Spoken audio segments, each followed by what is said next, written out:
Sa atong mga kapuso runners, nakasuway na baka mo nga na late sa marathon apan nakasud gihapon sa top 10. Mao kini ang experience ni Rolando Saura, 42 anyos, lumad nga taga Liloan, Cebu, kinsa 5th placer sa iyang pagsalmod sa CN Marathon ubos sa 100 kilometer category gikan sa Cebu City paingon sa Bugos City. Matud ni Saura, ngawa siya magdahom nga makakuha sa 5th place. Sanglit na langing siya sa iyang pagkaon sa usa ka fast food chain sa pag-istorya sa mga higala ug uban pa. Gani nipadayon siya bisan og 20 minutos na siya nga late. Sukad sa gun start nga nagsugod alas 4 sa hapon. Gipasabot ni Saura nga nakafocus nang gayud siya sa iyang pacing ug makaabot gayud sa finish line. Sukad niadtong Enero, nagsugod siya og jogging aron pagamay sa iyang timbang.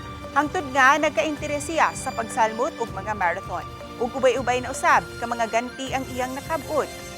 Maong okay kayo ang sugilanon ni Saura. Og sa mga dagko